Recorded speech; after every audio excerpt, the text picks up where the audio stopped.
Hello, and welcome back to Onward Shift podcast. Today, we're fortunate enough to have Mark with us, who's got an amazing story to share. So, Mark, an introduction into your fascinating story and where you was and where. So I'm a freelance site manager and I am a keynote speaker as well regarding accident in the workplace. I used to have my own joinery and carpentry contracting business. And in 2015, I had a life-changing accident in the workplace. And I fell approximately 10 metres from a scaffold. That's the equivalent of falling from the top of a three-storey building. It's a miracle that I survived, but the accident was just the start of a very, very, very difficult journey. The ripple effects of an accident in the workplace on your family are horrendous. And you end up in your own dark space, which you've got to try to battle through. It's a terrible place to be in. You'd be surprised thinking the accident was the worst part of it, but it certainly wasn't.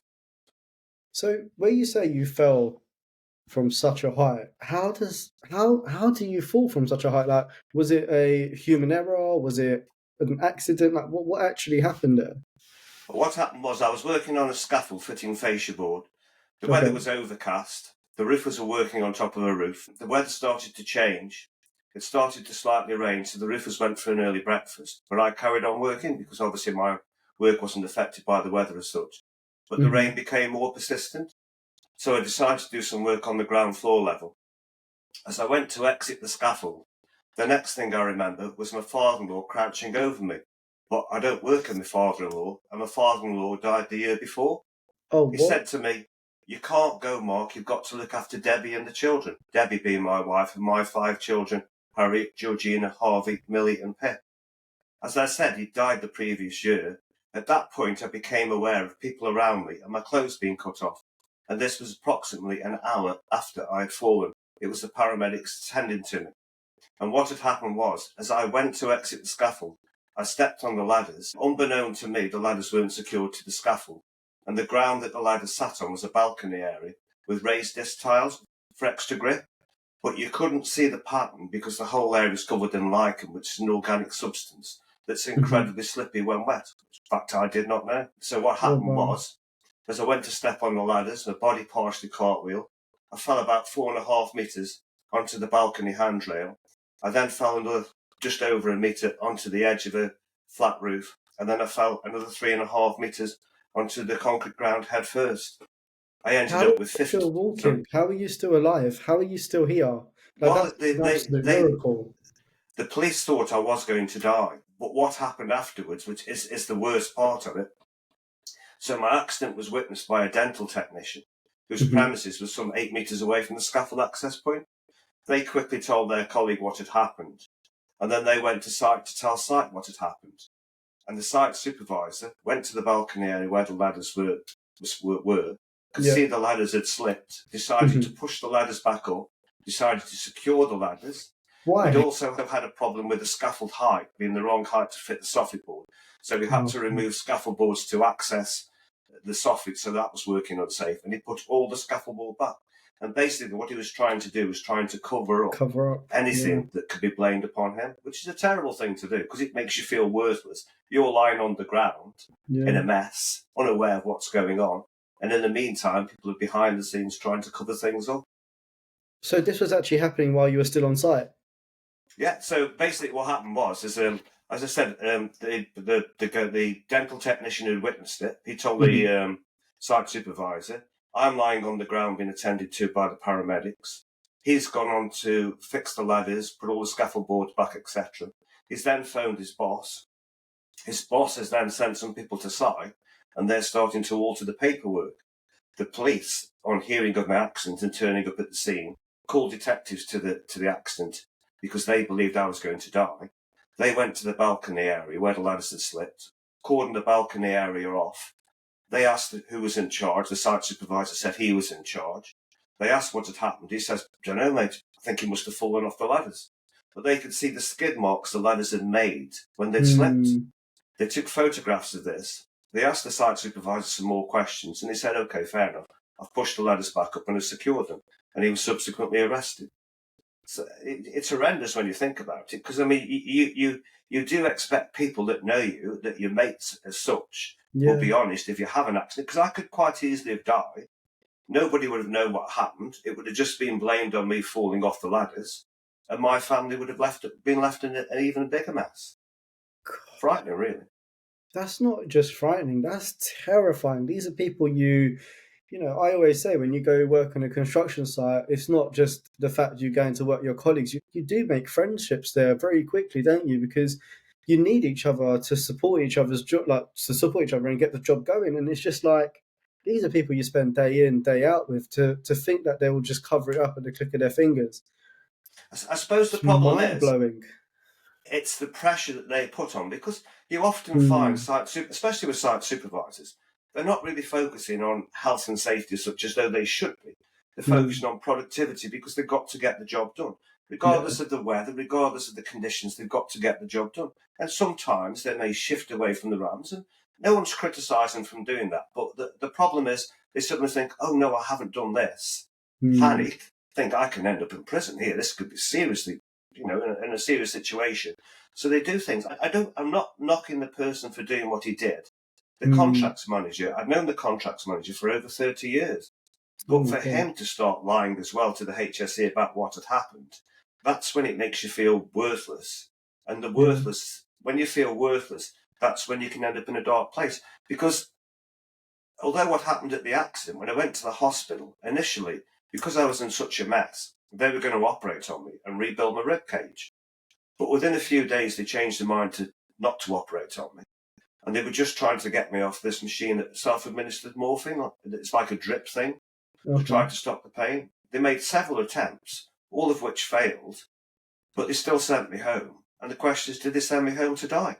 Because I had 15 rib, I had a damaged lung, and they just described it as rib fractures, but I actually had a flail chest, and the danger of which is it can compromise your breathing and you can die. And I went through a huge amount of effort to recover from all that, and I went into darker places from that. But that's another example of feeling worthless. And it's so important that when people have an accident, that you acknowledge the accident, that they get the attention. Companies get involved to look after these people because they just seem to think, oh no, there's an accident. Can we shift the blame anywhere? Trying to blame the injured person. If they can't blame the injured person, supervisor, site manager, they're always trying to keep it contained onto site rather than moving higher up in management. And it's the wrong way to do it. Gosh. So basically, you've had a work accident which has been horrific, and then the site supervisor has tried to cover it up. Then what's happened after that? Obviously, you've gone to hospital. Now you're back home, but what's actually happened on site? As in, has it been escalated to HSE? What actually happened, or did it just get kind of brushed under the carpet? So obviously, because they thought I was going to die, the HSE had called that straight away. In the meantime, then they've gone to site, started altering the paperwork. They've shifted because we're all subcontractors. So I was a subcontract carpenter. The roofers were subcontract roofers. We were subcontracting to the same company. The company had a directly employed site supervisor on site. But what they did is they removed their directly employed site supervisor on site, the one who said to the police, I'm in charge, and shifted the blame onto the subcontract roofers. And they said that the subcontract roofers will never, ever work for them again. Yet I would see them less than a month later working for the same company on a different site. No. Yeah. And then you like I said, the contracts manager, when he made a statement about what happened, he said that I moved the ladders before I went up. So therefore I knew they weren't secure. I never moved the ladders. Never touched the ladders. Anything they can possibly do to start to shift the blame onto yourself, which is a terrible scenario. When I had the accident and I went into hospital, after a week I said they sent me home. They didn't arrange. I was working away from home, so I was 200 miles away from home. They sent me home in my own vehicle. The contracts manager for the company I had the accident with, the one I knew for over 30 years, he collected me from the hospital in my own vehicle. Now I had 15 rib fractures. I had a fractured collarbone. I had a fractured shoulder blade. I had a damaged left lung, damaged spleen. I had trauma to my head, my neck, my spine. I had various other bits and bobs. My left arm was partially torn off, and I was sent home in my own vehicle, a journey of over 200 miles. And having struggled that 200-mile journey, we finally got to my house. The contracts manager came into our house. My wife had made him some food to say thank you for what he'd done. And as he sat at our table, he started to say how he didn't believe in the blame culture. He was more concerned about me making a claim against the company not the stress and anxiety my wife was going through, not the pain I was struggling with. It was just so self-obsessed that the company offered me, it didn't support me in any way whatsoever. They just, get on with it. Are you being serious right now? Are you? Is it? I hate to be the guy who asked this question, and I'm sorry if it comes across rude, but you're being 100% honest right now, aren't you? Like you're being. This is dead serious. It gets worse. I mean, my story gets worse because so the contracts manager goes then, he leaves me at home. I just keep myself to myself. I'm just really struggling with pain. By the following morning, about 1 o'clock in the morning, I'm lying on the sofa and I can't breathe. I'm really struggling to breathe.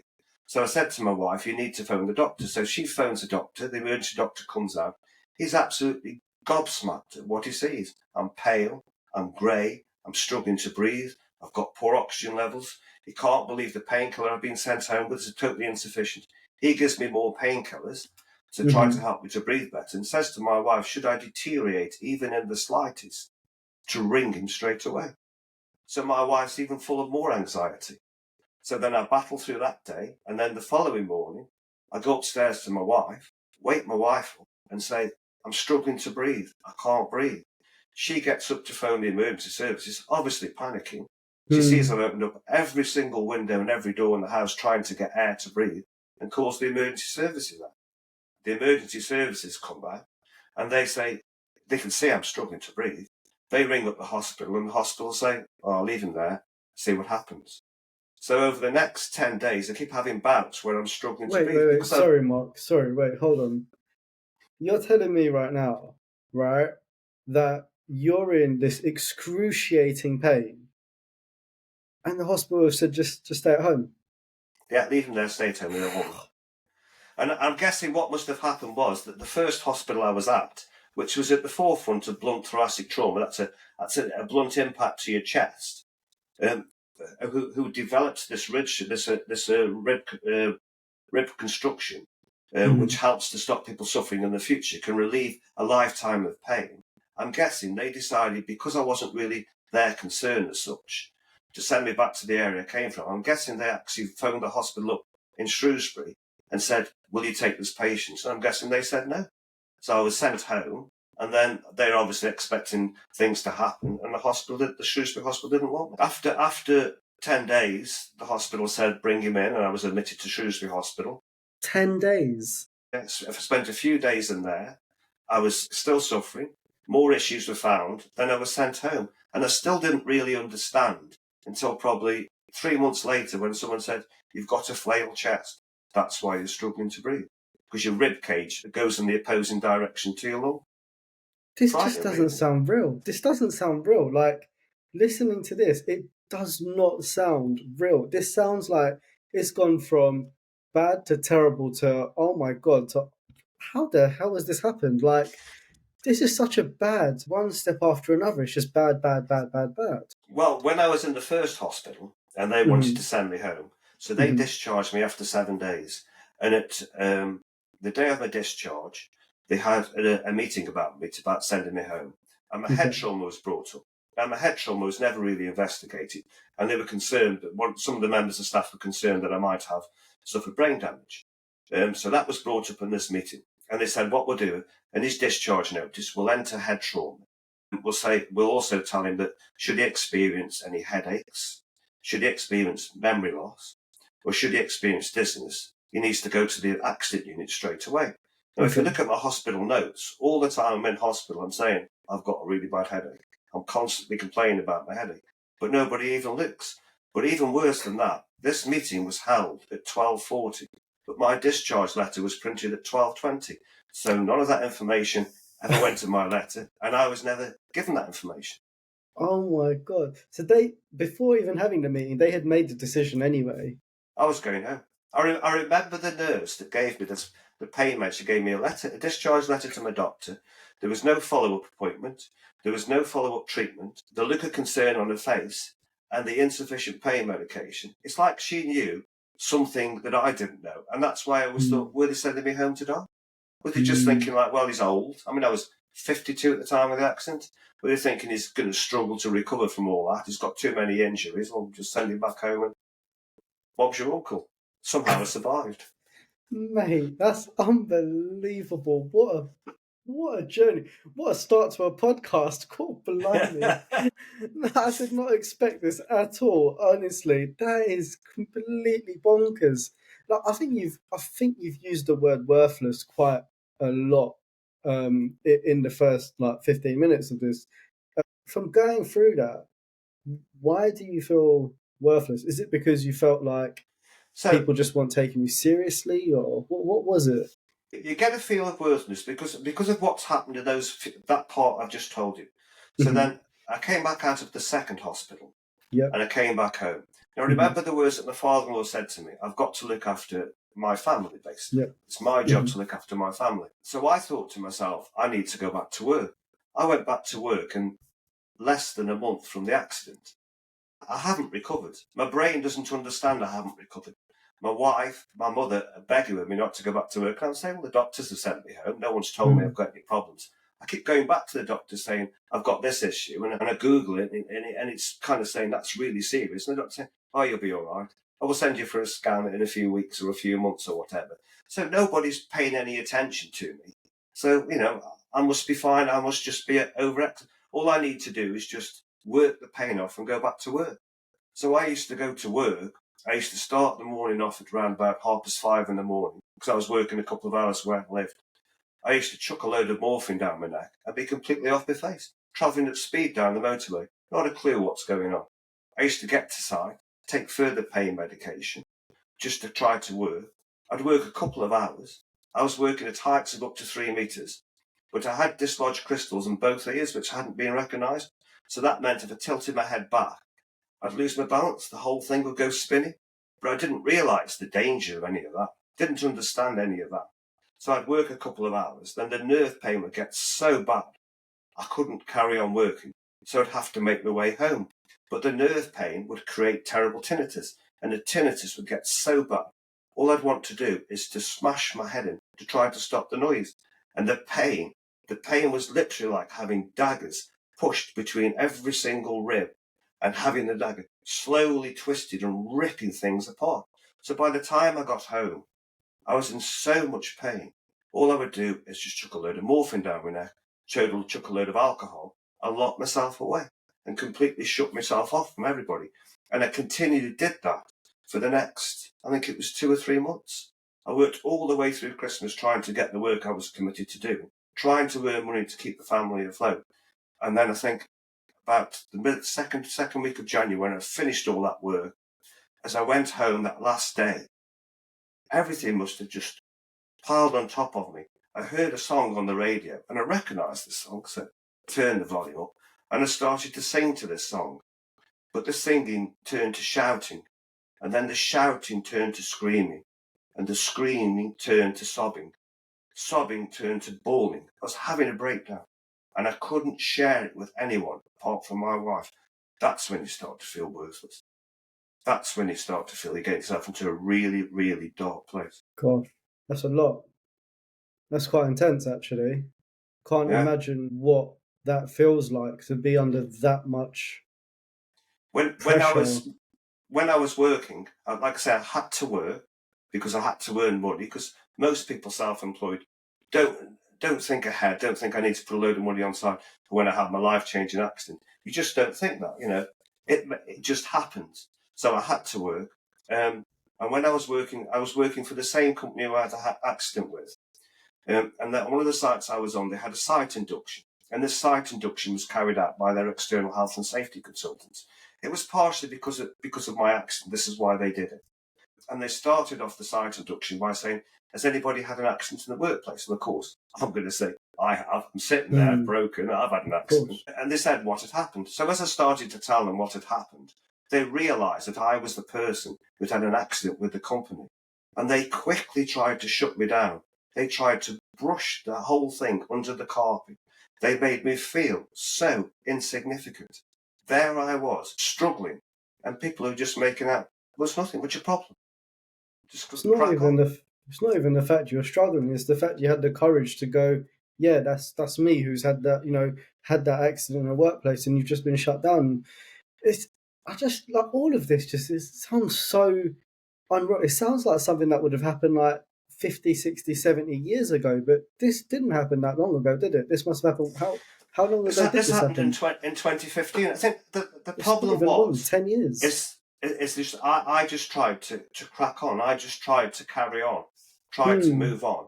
Perhaps if I rolled around and lay in a bed for, I don't know, and the HSE thought I was in a lot worse condition than I really was, perhaps the thing would have got investigated more. I think the HSE were wary something had happened, but I was being protected to the company. I'd known the contracts manager for over 30 years. I wasn't aware of all this deceit and everything that had happened initially. It wasn't until I put a claim in against the company and then all the stuff started to come in and you start to see all this deceit. I mean, I put a claim in with one of these no-win, no-fee solicitors, and the first thing I find are all these statements and all this skullduggery that's gone on behind the scenes. And I can't wait for my day in court to show these people up, to put them on the dock and say, look at you, look what you've done to me and my family. But it turns out no-win, no-fee solicitors are not bothered about that. It's all about trying to get a compensation figure. It's not about the truth. It's not about justice. It's not about trying to make you feel better from an accident. It's all about money. Well, when you've been where I've been, I don't really care about money. You know, I have no interest. Money will help the family. I mean, I'd always planned that when the claim was settled, that I was going to end my life. There'd be some money there for my wife to live off, to keep the family going, and I can call it a day because I'd had enough of it. I mean, I'd struggled. I think I struggled for 4 years for the claim, 4 or 5 years for the claim to get settled. But I got my plan in place. I knew where I was going. But like I say, that's my plan. But then I could see my wife couldn't survive without me. I was trying to get her to take charge of things, and she couldn't. So that was out of the question. After all I'd put her through, the least that I could do was stay alive. So it's what people should realise, that when people have accidents, that you need to address the accident. You need to value the accident and not try to shift the blame and try, as a company, try to cover everything up. That's a big thing. I was a site manager, because like I say, I'm a freelance site manager. And an accident occurred on my side. And this chap fell through the ceiling. He fell just over 3 meters. He broke quite a few bones. And I was there in attendance. It was quite stressful for me because of all that happened to me. But it wasn't about me. It was about this guy. Making sure that he was looked after, making sure everyone there. But more important was protecting the area where he had the accident to make sure nobody interfered. And I witnessed firsthand what happens then. I saw a contracts manager come on. Now, I was working for the principal contractor, but there's a demolition contractor who had their own site manager on. But I saw the contracts manager for the demolition come on, and he turned around and said, "What's the bloody idiot done now?" I mean, a guy is just broken. He's got a life-changing accident. What's the idiot done now? And then you start to see people trying to interfere with the scene of the accident. And you see all these things going on, and you think, well, does this happen all the time? I mean, I don't know what happened in my life-changing accident, apart from what I discovered through the legal side of what happened. But I see firsthand what happened in an accident when I was a site manager. So who really knows the truth, what happens when people have life-changing accidents? What really goes on? It just seems like people are trying to cover themselves and shift the blame to others. Absolutely. And, just to touch on that, that's actually quite an interesting point, because I'm assuming you work mostly commercial and industrial buildings. That's right, yeah. So I'm an electrician by trade, and I've spent most of my career doing residentials. And honestly, it was only I laugh about it now, but it was not funny because it could have really hurt me. I was walking down the stairs, and one of the builders didn't put flooring down. I didn't look down. I'm walking down the stairs, and I fell through the ceiling. And honestly, this is actually quite funny, but my belly was the only reason. I'm not even joking. I'm not even joking. My belly was the only reason I got stuck between the joists. But if I didn't, thank God for being fat, but if I didn't, right, I would have gone straight down, and, it would have hurt so much. Nothing in comparison to yours, but, we talk about commercial accidents, but residential accidents, they probably happen every single day somewhere. The lack of safety, the lack of health and safety on any of them is unbelievable. The trouble is, if there's a hazard can always end up becoming an accident. And people think, well, I've signed my RAMs, I've done this, that, and the other. But they put control measures in place for the hazards. But it doesn't stop the hazard becoming an accident. It just reduces the risk of a hazard becoming an accident. And I think that's what people don't realise sometimes. And people do get pushed to make stupid choices. If you're on price and you're on the tools and you're on price, and you've had a couple of days of bad weather, you're going to get pushed, aren't you? You may get some trestles out when you shouldn't be using trestles. You may have found some to work on height, and just a small fall from a small height can often be more perilous than a small from a big height. I think a scaffolder's boss told me once. He said if you fall less than 1.8 meters, you have more chance of dying than you have if you fall a greater distance, because your body's got more chance of turning itself around. Because obviously the dangers of snapping your neck. Wow. And it's quite frightening, really, when you think about that. And I see things on site. When I see things on site, I try to educate people. I'm just trying to say, we've all been there. I'm an old guy. I've been through a huge amount of this industry. I've seen lots of near misses. I've had quite a few accidents. I had an accident when you talk about walking through. I walked on a joisted area. We were putting some flooring down, and there was a piece of flooring put down. It was a timber frame building we're building, and there was netting underneath to reduce the risk of the fall, damage from the fall. But I was carrying a piece of chipboard, and as I stepped on this piece of chipboard, it hadn't been fixed. I think we had an apprentice with us, and the apprentice had put it down and had forgot to get nails. Went to get the nails. So as I stood on this piece, the board slipped. I fell between the joists. I sort of spread eagled, like sort of in a crucified situation, hit the net, and then the piece of wood had fallen into the net, and then that slapped me right on the chest. I tell you, completely winded me. I think it took me half an hour to crawl out. But the reality was, that this is probably going back in 2010 maybe, but the reality was I eventually managed to crawl out of the net, and I just went to a quiet place and sat down. I didn't turn around and say, I've just had an accident. No. Generally, I think what you'll find is people generally do that. If they have a cut, they'll come to the office and say, I've cut myself. But the reality is that they will generally not admit to having when something's gone wrong. And then people never learn. Nobody learns. And so the same event can happen again and again. People see the HSE as an enemy, but reality is if you just talk to them and have a chat with them, sometimes it can help to improve things. And people can say, oh, you need to watch out for this, be aware of this. You know what? You're absolutely spot on there. I think being an electrician, like I'm consistently cutting my hands. Consistently, I'm notorious for it. And the quickest, most sufficient way of repairing that is give it a lick, bit of insulation tape, and you crack on. But really, I should really be thinking about my scenario, how it happened, why it happened. Can I improve how it's happened? It could be something silly, like I'm lifting up a floorboard and I've cut my hand on a nail. I should really be thinking, okay, I need to remove that nail, put it in the bin or whatever. But we don't think that way because it's like, we've just got to get on with it. Like we've got to move on to the next job, especially if you're on price work. There's no time to wait. There's no time to think about these things. I was cutting a traditional roof, so that's obviously. I used to cut traditional roofs. We used to cut them with a handsaw, so you're cutting them by hand, so you're not using a mechanical saw. And right near the end of the day, I was cutting the last bird's mouth, and as I pushed down, caught the saw, went straight down to the bone of the saw, did exactly what you did. Put some insulation tape around it, left it for a few days, and then I was at work and I scratched my nose and I went, "What's that smell?" It was going gangrenous, so straight down to the accident unit, had to have it all sorted out. Too late to have it stitched. That was a good thing. Yeah. But the trouble is, it's things like that. But joking apart, it can result into quite severe injuries. They can, simply because you haven't treated a cut. Yeah, absolutely, and 100%, I agree with you. Now, this is a bit off topic, but sort of in the topic still. I also think health and safety has gone a little bit bonkers, and I know this is quite, maybe naive for me to think it, and I'm more than happy to be told if I'm wrong. But I remember working on student accommodation up in King's Cross. We were building like 1,200 student accommodations, and I was doing all the containment. So trunking tray, basket, and a little bit of conduit, but I didn't touch the conduit too much. I'm up on a podium, and if I had my hard hat on, I'm at that perfect time. If I had my hard hat on, I'm working like that. If I don't have my hard hat on, I'm working straight like normal.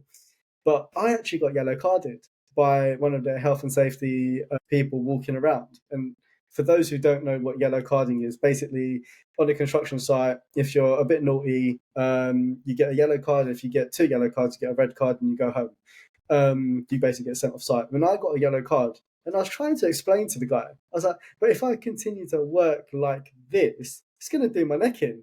And realistically, I'm kind of working on top of a concrete ceiling. If that concrete ceiling was to fall, we've got a much, much, much bigger problem. But he still gave me yellow cards. Now, So what I would say as a site manager, if I saw that and you said this is my situation, I mhm, would turn around and say, well, can we just put a hook on the podium so you can hang your hat so I can see you're going to put your hat on as soon as you come down the podium steps?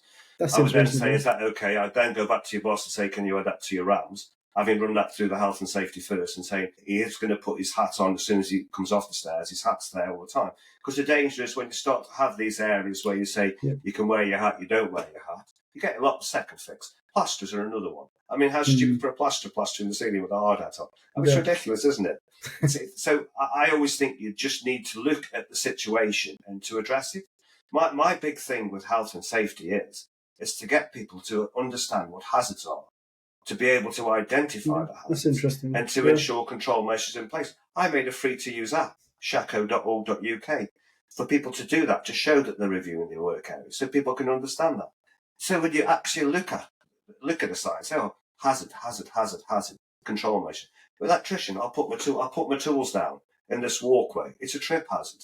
You need to realise, well, I just need to move that out of the way. An off-cutting material, I need to move that out of the way. Leave my trunk leaned against the wall, you can fall over and strike somebody.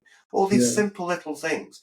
And that's really all health and safety is. I often find toolbox talks quite frustrating because you're stopping people from being productive. And I could give a toolbox talk that could relate to trenches, say, for argument's sake, that has no relation to, I don't know, to a painter and decorator who isn't even going to be walking around the site. He's just going straight into a building. And he's thinking, well, why are you stopping me? I always think a toolbox talk's really good if you see somebody doing something wrong and say, I've got to stop you, mate. Let me just explain. Just tell me why are you doing that? Why do you think that's a clever thing to do? And then they'll explain and say, well, it isn't really, is it? And then you can give them a bit of a talk and a chat. But at least they've remembered it. At least they've understood it. As I said, in my accident, the ground was covered in lichen. It's an organic substance. I didn't know that. Now, at the time, I was 52. You think of all them years of experience, but if I've not come across something, so I don't realise that could be slippy ground. I mean, fair enough, the ladders were tight. It doesn't matter if the ground was slippy because the ladders wouldn't have slipped as such because they're held by the ladders being fixed. But I could have still slipped as I came off the ladders, and I could have struck my neck, could have broke my neck. So you start the same scenario. So I think health and safety is all about common sense. And people shouldn't just turn around and say, your RAM says this, you've got to do this. You can say, my RAM says this, but it's not working for me. I need to change it slightly. And then everyone can communicate, especially with the company you can work for, put the paperwork in place, and then you can move on. And then you can learn for the future. Oh, next time we've got this job, Vish says, when I work on the ladders, I can't get there because I'm twisted my neck. So we'll have this situation here. Should it be uncomfortable to work in this situation, then we're allowed not to have a hard hat on as long as it's right by my feet to use when I need to use it. Now, do you think RAMs should be the minimum requirement of a job? Do you think they're the minimum requirement? So, for example, like we set up RAMs to do, I don't know, install some containment for some lighting. Do you think they're the standards that are the minimum we should kind of stick to, and we should always continue to, try and improve on them? Your RAMs should have been designed to be the safest way to do that job. Now, what tends to happen is if you're not an experienced person, so say I did your RAMs, so I'm a joiner by trade, but I'm going to do your RAMs as an electrician. I don't really know your job. I know that you might be fixing, so I know what tools you're going to be doing. I know you're going to be working at height. I know you might be doing some cutting. I know about dust, blah, blah, blah. So I can make some RAMs myself. But because I'm not experienced at doing your job, you're probably more experienced. Then it should be somebody from a trade background doing the RAMs. 100%. Because if you work away from them RAMs in any way whatsoever, and you have an accident, then it's straight on you. Even though you're because you've then made your own method of working.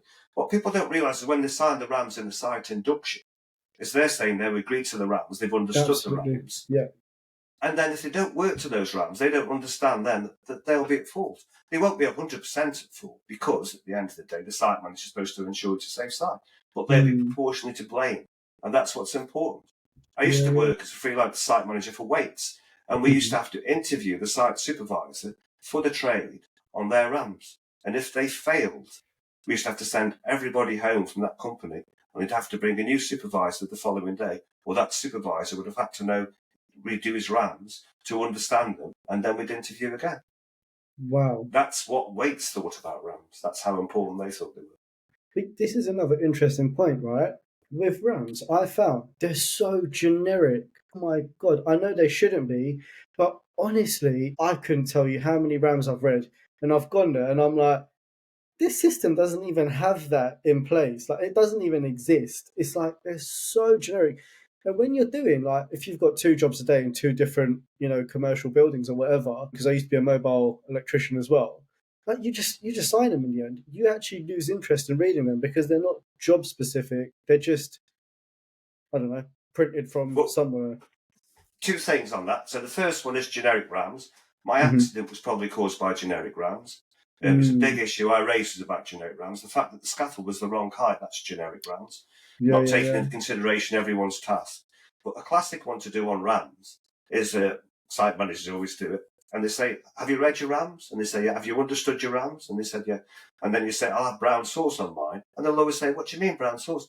You signed your rams, and in your rams it says you'll buy me a bacon sandwich every Friday, so I'll have brown sauce on mine. And then they suddenly think, what? And that's a good way to ensure people are understanding the rams. Can you imagine if you're held to that, mate? That site manager will be laughing like. A few of us site managers do just for the fun of it. Yeah. That's actually quite. I've never come across that one, but that is a brilliant idea. But something I do want to talk about because you've mentioned it so many times. I'm sorry if I get this wrong, but is your wife's name Deborah? That's right. Yeah. Yeah, because you've mentioned Deborah and your children quite a lot in this podcast, and I want to talk about that because you're so right, and this is something that not many people speak about.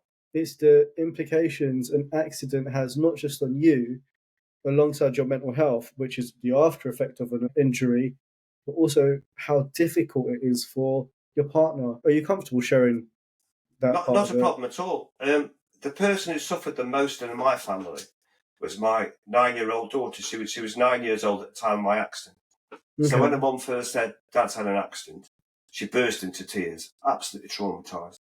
The following day, they made a 200-mile journey to come visit me in hospital. And my youngest daughter sat there and had travelled this 200 miles, came into the hospital, saw me lying in the bed, battered and bruised with a mask on, had a massive panic attack. My wife had to take her out of the hospital, trying to calm her down. Eventually managed to calm her down and bring her back into hospital again. When I finally came back home, the second time I went back into hospital, it was my daughter's birthday. Okay. And she sent me a text saying, all I want for my birthday is for you to come home, Daddy. Oh. But the difficulty for me is I couldn't connect. When I had my accident, I completely disassociated from my family. I couldn't understand how I had children. I couldn't understand the whole thing with the family and where I lived. It was all strange. It was all a bit weird to me. That's why I think I might have had possible brain damage. So going back to my daughter, I had this photograph taken just before my accident, and it's a picture of me with my young daughter who's 9. And I can see this relationship, these 2 people who are close. But I don't feel it. I don't remember it.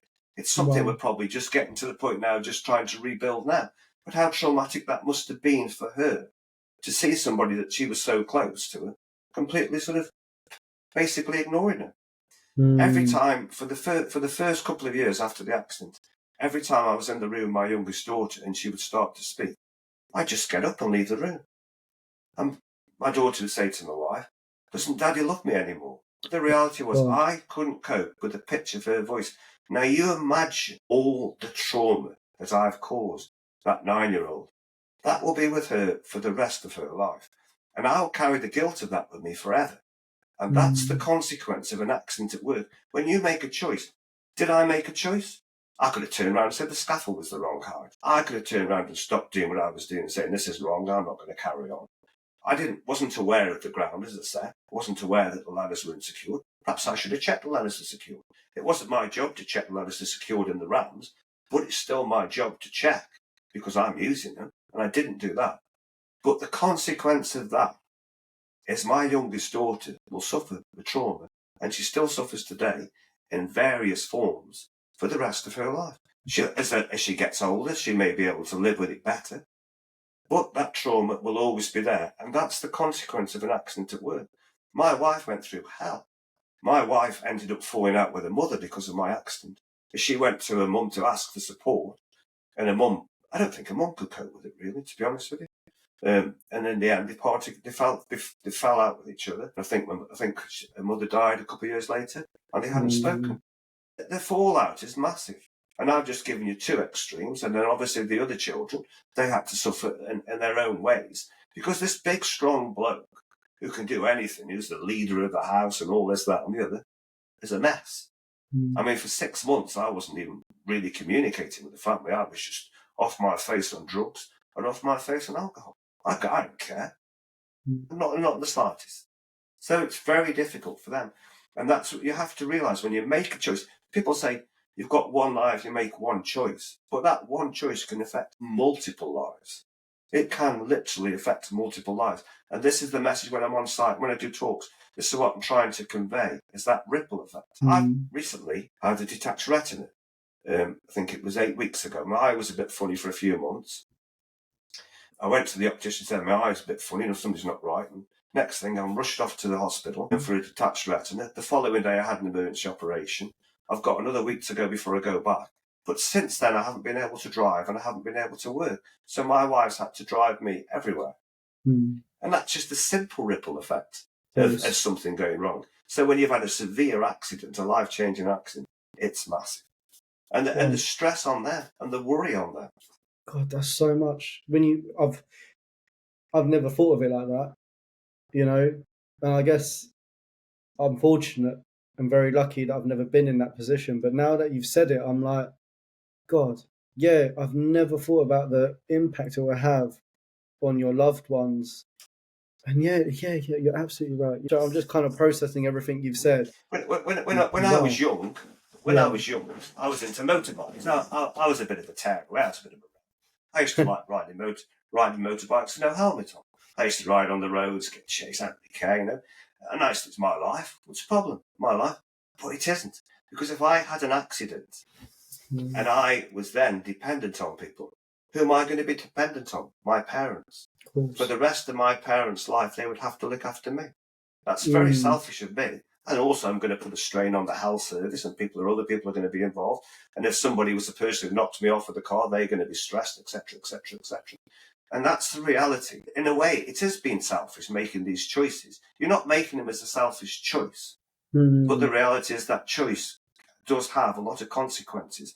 And you need to think a little bit more of the consequences that choice can have. Yeah, actions have consequences, don't they? And that's really definitely. So you say with your daughter, sorry to go back onto that, how do you go about mending that relationship? Is it communication, or how do you go? Because there'll be people listening to this and going, crap, I've been in that position, or I'm in that position. From your experience, what have you done to kind of go, I need to mend this, I need to... I'm nowhere near repairing that relationship. I've got complete dissociation. I've got dissociation. I don't even relate to my accident, really. I can tell you what happened in my accident. I can tell you some things. Sometimes you'll catch me and I'll break down. Sometimes, and I'll quickly try and stem it in. I can see I have very little empathy for people and very little empathy for things. And then I'll suddenly see something that will catch me off guard. I've completely shut down. The way my brain's coped with what's happened to me is it's shut down. I can function now on site. I can do things. I can do a lot of things I couldn't do after my accident. But as a person, that's how I've coped with it. So it's a relationship where it just edges in. You might catch a bit there. You might catch there. You might have a little bit. But it's very, very distant. It's very, very distant. It's very difficult. She's been through a huge amount. And you've got to imagine if you were 9 and your dad, the trauma's there forever. I can't explain it. We've been involved with various professionals. My daughter's been involved with to try to help her. I don't think any of us really dealt with the trauma at the time. We just kind of battled through it. I think everyone thought initially I was okay because I just carried on. But the reality is I didn't know what okay was. I was just in a state and I just tried to crack on. As I said, they thought my wife was convinced I got brain damage. And she wanted to show me that I got brain damage. And I was having none of it, like I'm fine. And she took me to see this film called The Journeyman. Have you ever seen The Journeyman? The Journeyman is about a boxer who suffers brain damage in a fight. Okay. And she struggled to try to find a venue to see this Journeyman. We eventually found a small venue in Cardiff. Only sat about 30 or 40 people, I think it was. And as I sat there in this small cinema watching this film about the journeyman, I've got tears rolling down my face, full of emotion, because everything this guy was experiencing who had this brain damage, I was experiencing. And you just think, have I got brain damage? Is this why I am the way I am? But because the hospital didn't enter that into my discharge notice, I couldn't get my brain investigated. So it's just one of those things after more and more things that go on. And so in the end, everyone's kind of got left in a mess from it. Gosh. So you've managed to completely disengage yourself from the accident, other than these short outbursts. How Yeah. does how I don't understand how somebody can do that. It's like, is it because it was so traumatic that you've kind of just gone, like, I'm not going back into that space ever again, other than by speaking about it at your events and this podcast? I don't know. I have no idea. I don't know whether my brain got. Somebody said that they thought my brain got damaged in the way that it processed things and put things together in order and events that happen. Sometimes I don't even realise that events have happened. I think events happen. I just disassociate from them.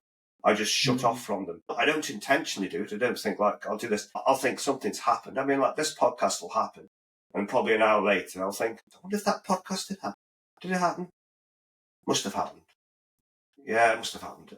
And by that, I don't really connect with things. And it's quite bizarre. I mean, now I start to have memories of things that have happened last year. There was a time when I didn't have any memories of those sort of things. Things would happen and I wouldn't remember. I'd drive to work and I wouldn't have been driving for a minute, a week, a year. I wouldn't have a clue. I'd be on site and that was like the only thing that existed. A home life never really existed. It's just, I don't know don't know what it is. I can't give you the answer for that one, sorry. No. It's just fascinating. It's really fascinating that nobody has these conversations about accidents. Nobody actually really has. These are difficult conversations to have, not just for you, because we're reopening that wound, but also listening to this is heartbreaking that it's not just you was affected, it was your whole family, even the little ones. And it's just like, God, nobody talks about this. If more people spoke about the severity of this, it would hopefully open awareness around it and people would take it just that little bit more seriously, even if it's for a mate. Even if it's, oh mate, if you check that ladder, I can't see a ladder tag on it, or just calling it out, and just in a really friendly way. It doesn't have to be a health and safety executive. It can just be your buddy. You know what I mean? And it's these conversations that I think that's what people have got to realise, who've got families, who've got loved ones, and think to themselves, I'm the one going to work. Conditions are a bit rough, but I've got to earn the money. I've got to pay the bills. I've got all that stress of paying the household bills, etc. I've got the stress of getting the job done. I've got some bloke nagging me about health and safety, or somebody's broken into my van with my tools. I've got all this stuff going on. I just need to get my job done. I might be a bit angry and all the rest of it to get it done. But if they just took a small step, the things that you need to do to make things safe can be very, very minimal. I find dust an amazing one now. Now, I was on the site last year. There was a joiner there. He must have been probably in his 50s, probably early 50s, late 40s, early 50s. And he was final fixing. And he was struggling. I said, you're struggling? Why are you struggling with your breathing? He said, I've got asthma. I said, that'll be from all the dust. And he went, yeah. And then you've got young joiners, and you keep saying to him, there you go, that's what happens. If you don't get your dust extraction on, you don't put your mask on, it takes seconds to do, you'll end up like that. You see people using concrete, and it's supposed to be, they're there wet cutting, and they won't put a half mask on. You say you need to put a half mask on. You're getting dust in your lungs. Just because you've got your old guys, and you think they're going to laugh at you because you're young, you need to put a mask on. I'll be nice now. Make sure you put a mask on. If you don't put a mask on next time, I'll kick you off the side. You've got to realise, and I'm not being horrible, I'm not being nasty. I want you to look after your health because I know what happens in the future. I had a joiner who worked for me. Only worked for me for a short period of time. And he was much older than me when he worked for me. And then I saw him, I think, 10 or 15 years later. And he was wheezing and coughing and he wasn't working because he got some sort of lung disease from all the dust, etc., from the hardwood dust, etc., when he was working on the tools. He'd not trained for anything else, so he couldn't go into management or anything. And there's a guy who had worked really hard when before, left for nothing. And when you're in that situation, nobody's there saying, oh, mate, come with me, I'll look after you for the rest of your life. It's off you go. You you're not an asset to anybody. You're just a commodity. And as soon as you're used, off you go. I'll get somebody else in. You must know that yourself from working on sites, on tools and everything. No one says, 100%. how are you, Vish? Come to one side, let me give you a hug. How's things at home and everything? You might get a little bit of something, but generally you get nothing. Yeah, absolutely. Here's an interesting one. This is actually my own personal experience. Where I've worked in residentials for so long, I'm consistently chasing out walls. Angle grinders, SDS drills are pretty much everyday tools. I ended up having to go to ears, throat, and mouth doctor. I think it's something like that. And they said that, so apparently you've got a pipe, well, not apparently, you do have a pipe, which goes from your nose all the way to your ear. And I constantly get earaches. I just never knew why. So I've done all these tests and all that. And they said, oh, this pipe's quite blocked. And then I told them, oh, this is what I do for a living, blah, blah, blah. And they said, okay, cool. So then I had to start putting sprays up my nose and stuff like that. And then I haven't worked on site for quite a long time because I'm trying to focus on this mental health company. And I kid you not, I stopped having earaches and all of that because the pipe unblocked itself. But you don't realise these things. I never used to wear a mask. I'm too cool to wear a mask, But it's so vital. Like, you don't have this realization of how important it is. And now that I've experienced it, and I do not want to spray this thing up my nose any more than I need to, you appreciate it and kind of go, oh my God, this is really, really important. These PPE is there, and it's bloody important. But yeah, a big thing is obviously yourself, you're not clean shaven, you've got a beard. When you've got a beard, a mask's doing nothing, you've got to have a full face mask. Trying to convey that message over to people, you've got to have a full face mask. There's a company I know, Harley's Finishings, I'll give them a good mention. For their guys, obviously when you're mixing plaster, you need a mask on when you're mixing the plaster because the plaster dust can get into you. They provide their guys with full face masks. They're about £250, £300, but what they do is they provide them with a mask and they'll stop them a small amount out of each pay packet until they pay for it. So you haven't got all that big upfront cost. They're concerned about their own health and safety, but what a way to solve the problem. So when they're on site, they can't turn around and say, I can't afford it, mate, or all these different excuses. There you go, full face mask. And it's only on, easy, drop it on. It's battery operated, drop it on, mix your plaster, take it off you go again. You can have all arguments, well, you don't need it for mixing plaster, I'm not making too much dust and all these different things. But it's nice and easy. It's going to protect your lungs. It's just bizarre. Yeah, it's true. I think it's time, isn't it? It's time, it's effort. It doesn't look nice. It doesn't feel nice. It's a bit claustrophobic when you've got all this, ear defenders and goggles and masks and gloves. It's a bit, is it necessary? But I think you're absolutely right. I think it is necessary. I know we're coming up to our hour, but so I want to kind of end the podcast with asking you, one, how are you? Like, genuinely speaking, how are you now? You've obviously years out of the accident, but how fine. Yeah. As many a person would ask me just after my accident, I'm fine. I don't know any different. I'm fine. Yeah. I am what I am. I'm fine. If I'm given a task to do, I'll just crack on with that task. That's fine with that. I've not missed the stuff before my accident because I can't remember it. So I'm just me. You'd be better off asking people who've been close to me and asking them how are they after the accident. They're the ones who could probably give it back. I don't know. Because to me, I'm just me, and I've always been this way, but the reality is perhaps I haven't. Perhaps I was a different person. It's hard to know. Really, it's hard to know. If you had a head injury and somebody turned around to you and said, how are you? Are you okay? Have you got any issues mentally? You go, how would you know? If you've got brain damage, how would you know you've got brain damage? If you were physically operating correctly, how would you know? Yeah. Gosh, it's very difficult, very, very difficult to answer those questions. So it's very difficult to understand. Wow. Well, how about the last question? I'm hoping you've got this one. For anyone on site at the moment, through your own experience, what's a few words of wisdom you would give them to kind of go really dig into how important health and safety is? Well, the main thing is to think of your family and your loved ones and imagine how they would feel should they get a call saying that you've had an accident in the workplace. And the easiest way of doing that is imagine as you're sitting there and you suddenly have a phone call and you're told that one of your loved ones has had an accident and unfortunately they've died. Imagine how devastated you would be. That's the kind of devastation that phone call is to that person. And you need to review your work area, identify the hazards, ensure control measures are in place. That's health and safety, really easy. It's your choice. That's a deep start, deep middle, and a deep ending.